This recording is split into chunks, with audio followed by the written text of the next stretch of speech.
အားလုံးမင်္ဂလာပါ Ellie Academy ကနေကြိုဆိုပါရစေ။ဒီချိန်ကတော့ဒီချိန်အန်ဂျလင်းမှာဒီနေ့မှာဒီချိန်က AMATS ရဲ့2025 February March ရဲ့ calculator question လေးဖြစ်တဲ့ paper 22ထဲကနေပြီးတော့ question လေးတစ်ပုဒ်ကိုရှင်းပြပေးချင်ပါတယ်။ဆိုတော့2025မှာဆိုရင်ဒီချိန်တို့ကဒီ AMATS မှာဆိုရင်သူက question format လေးနည်းနည်းပြောင်းတယ်ပေါ့နော် calculator non calculator လေး꿰တော့တယ် textbook မှာ addition အသစ်အနေနဲ့ပြောင်းလိုက်တဲ့တဲမှာဆိုရင်လည်းတချို့မှာ concept အသစ်လေးတွေပါလာတာရှိတယ်ပေါ့နော်ဆိုတော့ဒီချိန်ရွေးထားတဲ့ question လေးကကြတော့ chapter 1ရဲ့ question လေး chapter 1မှာဆိုရင်အသက်ထည့်လိုက်တဲ့တဲမှာဒီချိန်တို့ဘာလေးပါလာလဲဆိုရင် composite function ရဲ့ domain နဲ့ range နဲ့ရှာတဲ့အပိုင်းလေးကဒီ addition အသစ်မှာထည့်လိုက်တဲ့ concept လေးပေါ့နော်ဆိုတော့ဒီ February March ကလည်း syllabus အသစ်နဲ့မေးခွန်းပုံစံအသစ်ကိုစပြီးတော့မေးတာမလို့သူကအဲ့ဒီ question ပုံစံလေးတွေထည့်ပြီးတော့မေးလာတယ်ပေါ့နော်ဆိုတော့အဲ့ဒါလေးကိုဒီချိန်ကသတိထားမိတော့အောင်ပြောပြပေးခြင်းနဲ့ဆိုတော့ဘယ် question လေးလဲဆိုရင်ကြည့်ကြည့်အောင်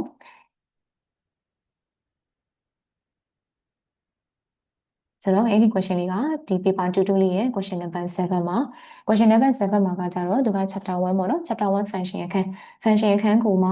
e power x လေးတွေးလိမ့်မယ်ဆိုတော့သူက log လေးနဲ့နည်းနည်းလေးချိန်ထားမယ်ပေါ့နော်။ okay ဒါဆိုရင် question ကဘာလေးလဲကြည့်ကြည့်အောင် It is given that function f of x equal to 2 e power x plus a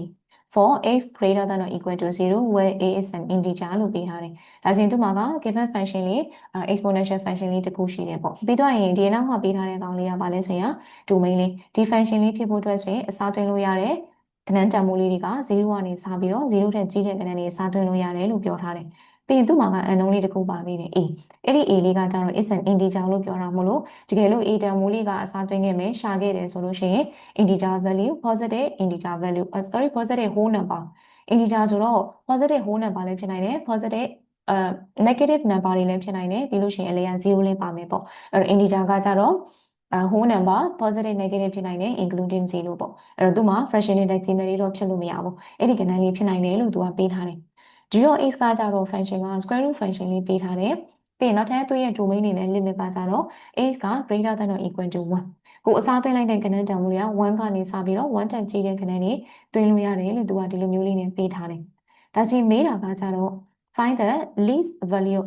a တန်ဖိုးကိုမှသူက possible value တွေအများကြီးဖြစ်နိုင်တယ်ထားပါတော့အဲ့ဒီကမှအငယ်ဆုံးကဏ္ဍတန်ဖိုးလေးကဘယ်လောက်လဲလို့မေးထားတယ် function ကဘာအတွက်လဲဆိုရင်က G circle f လို့ပေးထားတယ် okay ဒီမှာ composite လေးမြင်ပြီ G circle f ဆိုတဲ့ composite function လေးကရှိခဲ့မယ်ဆိုရင် a တန်ဖိုးရဲ့အငယ်ဆုံးကဏ္ဍတန်ဖိုးလေးကဘယ်လောက်ဖြစ်နိုင်မလဲလို့ပေးထားတယ်သူက G circle f ရဲ့ domain လေးကိုလည်းပေးထားတယ် x တန်ဖိုးကတဲ့ greater than or equal to 0ဖြစ်ကပါမယ်လို့ပြောထားတယ်ဆိုတော့ဒီနောက်မှာတော့သိရမှာကဒီလို x ဆိုပေးတာကဒီ x value တခုတည်းမဟုတ်ဘူးเนาะ G circle f မှာအစားသွင်းလိုက်တဲ့ domain ပေါ့သွင်းရမယ့် domain value လေးက greater than or equal to 0ဖြစ်ကမယ်ဆိုတဲ့အချက်လေးကိုကသိရမယ်ဟုတ်ပြီဒါဆိုရင် composite လေးပေးထားတာမလို့အဲ့ဒီ composite လေးကိုဒီချိန်ကအရင်ဆုံးပြန်ပြီးတော့ခွဲပြီးတော့ရေးကြည့်ကြည့်မယ် function နေနဲ့ရေးမှာမလို့ g of f of x equal to ဒါဆိုရင်သူ့ကိုခွဲပြီးတော့ရေးကြည့်မယ်ဆိုတော့ g function နောက်မှာ f of x ဆိုပြောတာမလို့ function တစ်ခုလုံးအနေနဲ့ပဲစသွင်းလို့ရအောင်မယ်ဒါဆိုရင်2 e power x plus a okay ဒီလိုမျိုးလေးဖြစ်သွားပြီဒါဆိုရင်ဒီနောက်မှာစပြီးတော့စဉ်းစားတော့မယ်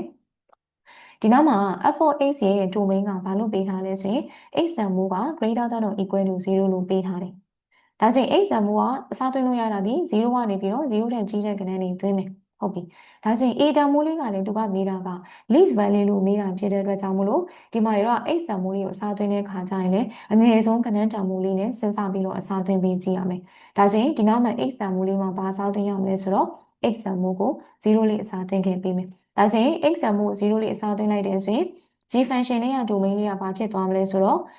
x ရမှာ0သွင်းလိုက်တယ်ဆိုရင် e power 0 e power 0က1 1နဲ့2နဲ့ဆိုတော့2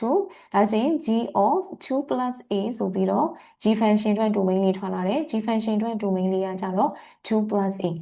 ဒါဆိုရင်ဒီ g function ရဲ့ domain လေးကိုကြတော့သူ့ရဲ့ given function ရဲ့ domain နဲ့တွားကြည့်မယ်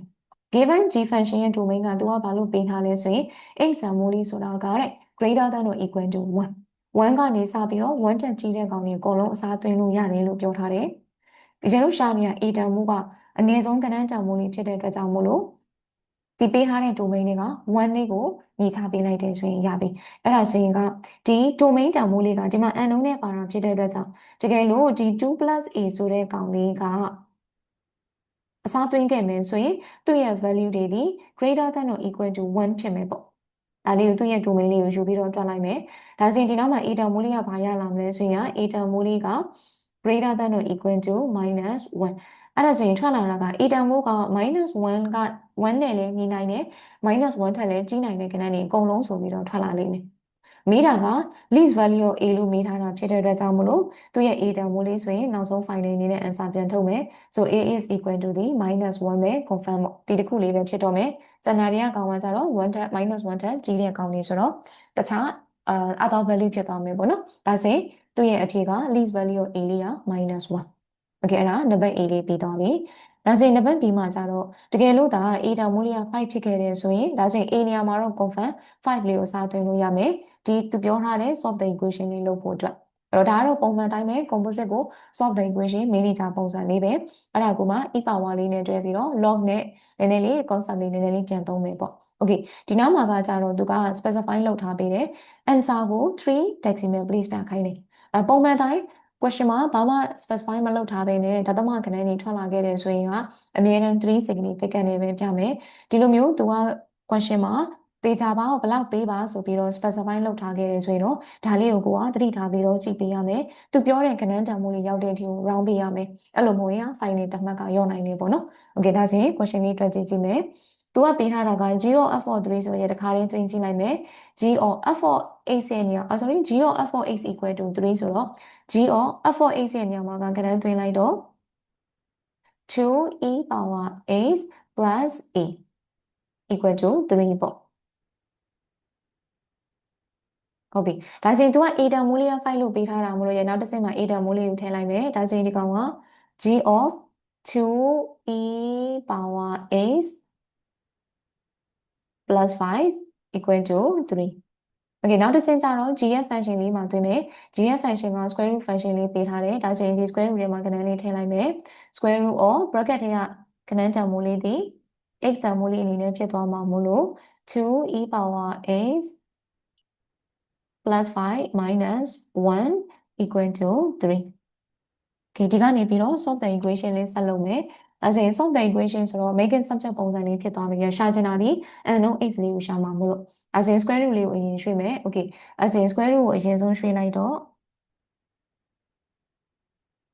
2e power x ဒီနာကကဏ္ဍတန်ဖိုးလေးကိုရှင်းလိုက်မယ်ဒါဆိုရင်ဒီကောင်လေးက plus 4 square root လေးဒီဘက်ကိုရွှေ့လိုက်တော့3 square ဖြစ်သွားတာမို့လို့3 square equal to 9ဒါဆိုရင်ဒီကောင်လေးက 2e power x equal to သွားပြီးတော့နှုတ်လိုက်မယ်ဆိုရင်5ပြီးတော့မှရက2လေးကိုပါတစ်ခါတည်းထပ်ပြီးတော့ရွှေ့လိုက်မယ်ဒါဆိုရင်2လေးကဒီဘက်မှာ divided by 2 okay အဲဆိုရင် x တန်ဖိုးလေးရှာဖို့အတွက်ကကြတော့ e power လေးကို logarithm form ပြန်ပြောင်းရင်သူက ln လေးဖြစ်သွားမယ်ဒါဆိုရင်ဒီကောင်က ln 5/2 okay ဒါဆိုရင်တော့ရပြီ calculator နှိပ်လိုက်မယ်နှိပ်ပြီးတော့မှကိုရလာတဲ့ခဏန်းကိုသူပြောထားတဲ့အတိုင်း3 decimal place ကို round လိုက်မယ်ဒါဆိုရင်3 db round လိုက်တယ်ဆိုရင်ဒီကျတို့အဖြေက